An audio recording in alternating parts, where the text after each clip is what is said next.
Bonjour, aujourd'hui on va voir comment lire une publication. Alors lire une publication ça peut être un peu complexe, déjà d'une part parce que c'est en anglais, ce qui est un peu rebutant, mais il y a aussi d'autres facteurs. Déjà le style des publications est un peu sec, un peu aride. Je reconnais que des fois lire une publication, c'est lire un enchaînement de mots compliqués et se retrouver à la fin d'une phrase pour la 10e fois sans l'avoir compris. Ça arrive à tout le monde, notamment à moi. Mais vous allez voir que je vais vous guider un peu, et au moins vous aurez l'occasion de voir un peu à quoi ça ressemble. Et pour l'occasion, je vais prendre une idée publique qui a été faite pendant ma thèse. Bon alors, lire une publication, comment ça se passe? Déjà, vous avez cherché une publication. Vous étiez en train de vous demander comment se passe l'oxydation anaérobie du méthane dans les sédiments d'un lac comparé au sulfate et au fer. Non, ce n'est pas du tout pris au hasard. Parce que justement, c'est ce qu'on va voir aujourd'hui. Et le générique. Y a pas de générique.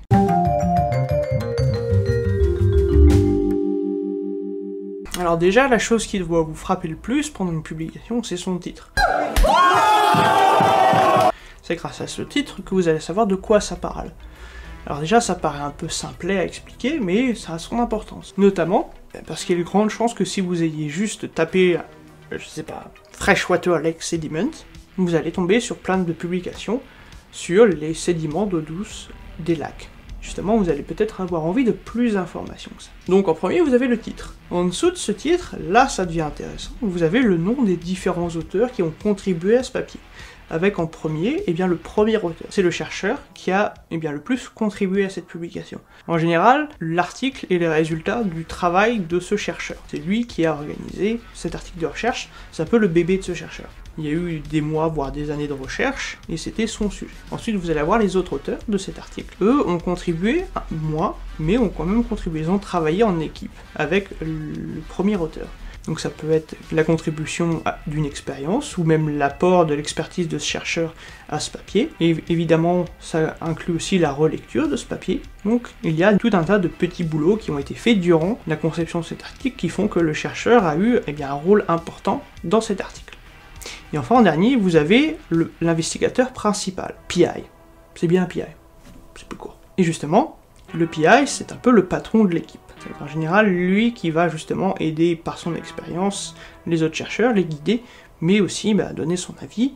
Et en général, il est soit assistant professeur, soit professeur. Le PI, c'est un anglicisme, mais vous allez voir, il y en a plein de toute façon. Et lui, c'est le patron. En général, c'est le chef de l'équipe, c'est celui qui a coordonner un peu tout ça. Par exemple, à la fin de cet article, il y a le professeur Bo Tomdrum, qui était mon directeur de thèse, et qui était donc mon PI, mais qui était aussi le patron du docteur Mostovaya que vous pouvez voir ici. En dessous de cette liste d'auteurs, vous avez l'université ou le labo auquel appartient ce petit groupe. Vous pouvez n'avoir qu'une seule université, comme c'est le cas sur ce papier, mais vous pouvez avoir également une liste de différentes universités. Vous pouvez avoir des recherches qui incluent des équipes multinationales. C'est pour ça que souvent sur certaines publications, vous avez des petits astérix, des petits numéros ou des petites croix. Ces petits symboles montrent où travaillent les chercheurs. Ensuite, vous avez l'abstract.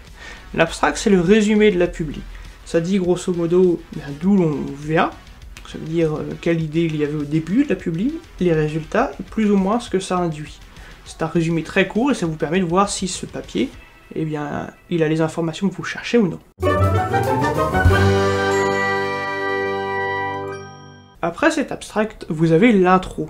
Alors là, c'est un sacré pavé qui vous recadre tout le contexte de la recherche. Sorti de son contexte, un doigt dans les fesses, ça peut être... Vous allez avoir énormément d'informations qui sont un préambule pour comprendre pourquoi le travail a été fait comme ça, quelles sont les données qu'on avait avant. Et ça va aussi vous montrer quelles sont les questions que l'on s'est posées avant de faire ce travail. Vous allez avoir progressivement une description en entonnoir, c'est-à-dire que vous allez avoir quelque chose de très très large sur le sujet d'étude, et plus vous allez avancer dans l'introduction, plus ça va être réduit à la question qui a amené l'équipe à faire l'expérience, à faire ce papier. L'introduction, c'est quelque chose d'assez utile aussi en recherche, puisque ça peut vous donner de nombreuses sources pour tel ou tel sujet. Par exemple, dans cette publication sur les lacs, vous pouvez trouver des sources sur l'effet du méthane sur l'effet de serre. Vous pouvez également trouver des informations sur l'oxydation anaérobie du méthane. Vous allez avoir les publications qui vont être indiquées, qui vont être citées pour supporter chaque information développée dans l'introduction, et ces citations feront référence à des articles dans la bibliographie.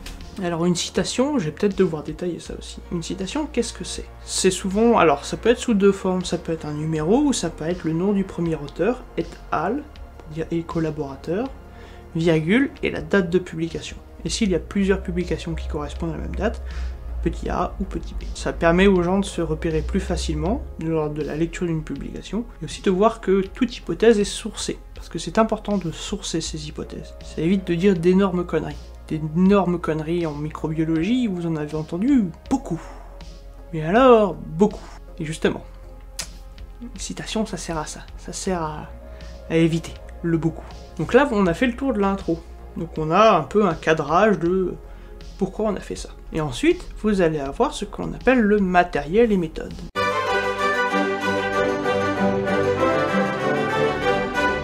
Alors, le matériel et méthode, c'est tout simplement un comment on a fait pour faire cette expérience. C'est vraiment la retranscription de, eh bien, où est-ce qu'on a fait l'échantillonnage, quelle technique on a utilisé, quels paramètres on a utilisé pour telle ou telle technique.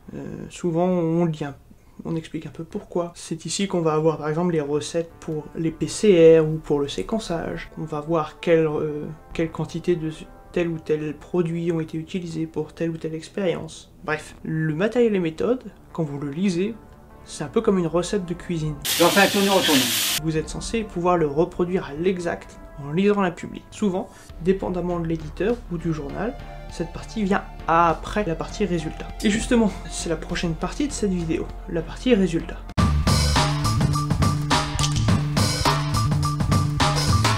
Alors, cette partie résultat, elle peut être découpée en deux parties, selon, encore une fois, l'éditeur et le journal. Vous pouvez avoir une partie résultat brut, c'est-à-dire une liste bête et méchante des résultats obtenus. Ça peut s'accompagner des figures, mais en général, c'est assez long à lire. C'est peut-être la partie où vous aurez le plus de mal. Mais d'un autre côté, c'est également juste une liste de chiffres et de résultats. Allez, si je devais être vraiment très bref, la partie résultat, ça vous dit que 2 et 2, ça fait 4. C'est un peu rapide, mais en gros, c'est ça. Vous allez avoir juste les résultats des expériences. Dépendamment des journaux, elle peut être mêlée à la partie discussion. Dans cet article que je suis en train de vous montrer, la partie discussion est à part. Justement, c'est la prochaine partie. Quel suspense! Je fais de mon mieux.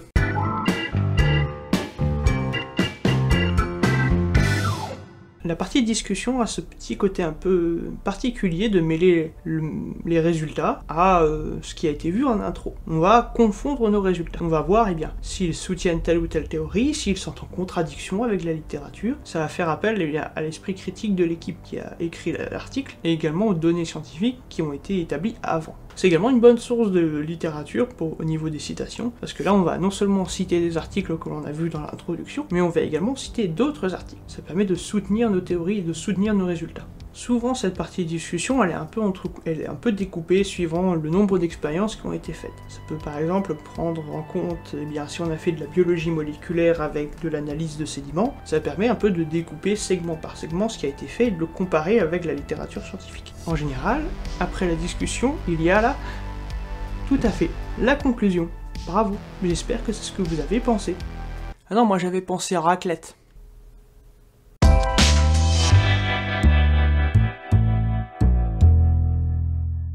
Alors la conclusion, eh bien, c'est ce qui va conclure l'article. Je sais, c'est subtil. Et c'est ce qui va également amener le chercheur à penser plus loin que cet article. Parce qu'en effet, la recherche ne s'arrête pas juste à cet article qui a été publié maintenant. Les données qui ont été acquises ont permis de découvrir de nouvelles choses. Ces nouvelles choses posent eh bien, plus de questions, qui vont faire appel donc à plus d'articles pour y répondre. Chacun de ces articles répondra à une ou plusieurs questions, et en posant d'autres, et ainsi de suite. Donc voilà. C'est un peu comme ça qu'on les publie. Mais ce n'est pas la fin. Il y a encore deux autres étapes, dont une qui est assez importante, ce sont les références.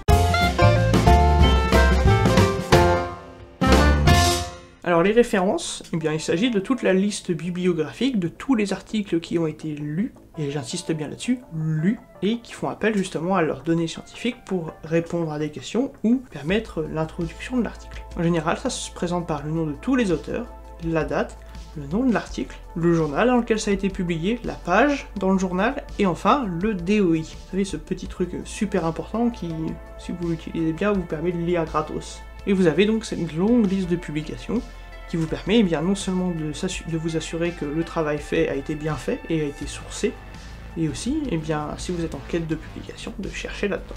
Vous pouvez par exemple trouver une technique intéressante ou une recette pour faire de la biologie moléculaire et aller chercher dans cette publication, dans les références et voir que, ah oui, effectivement, j'ai ma recette. Comme dans un livre de cuisine? Oui, comme dans un livre de cuisine. J'en fais un tournoi au tournoi. Et enfin, ce qu'on a à la fin, le matériel supplémentaire. Alors ça peut faire partie de toutes les figures qui sont trop grosses pour rentrer dans l'article en soi, ou des informations qui vont alourdir la publication, qui est déjà un peu lourde en soi, et qui vont justement contribuer à plus de connaissances pour le lecteur. Vous pouvez avoir des sondes pour des PCR, des sondes pour de la microscopie, des résultats d'expérience, des arbres phylogénétiques, ça peut varier selon les publications.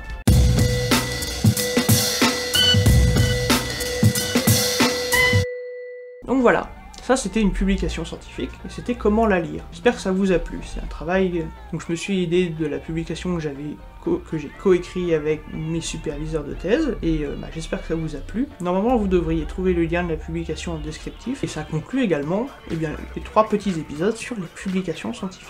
J'espère que ça vous a plu, j'espère que maintenant vous vous sentez plus à l'aise avec les publications scientifiques. N'oubliez pas que, c'est de l'anglais, certes, mais déjà nous vivons dans un monde où il y a beaucoup d'anglais de par les séries, les jeux vidéo, la musique, et d'autre part, l'anglais scientifique a ça de particulier que le vocabulaire technique peut ressembler beaucoup à du français, ça peut aider. Au début, lire une publication c'est un peu rêche, c'est pas vraiment facile, et des fois même des années après, dépendamment de la publi, c'est encore pire, mais c'est en le faisant que vous allez vous sentir plus à l'aise avec. Vous allez lire des petites publications qui peuvent au début vous mettre mal à l'aise, mais vous allez voir qu'en prenant le temps et en ne baissant pas les bras, ça peut venir. Et en plus, ça peut vous améliorer votre anglais. Donc voilà, c'est la fin de ces 3 épisodes. J'espère qu'ils vous ont tous plu. J'espère que vous les avez aimés et que vous les avez partagés en masse. J'espère que vous vous êtes abonné à la chaîne. Si ce n'est pas le cas, faites-le maintenant. Et moi, je vous dis à la prochaine pour un nouvel épisode. Salut!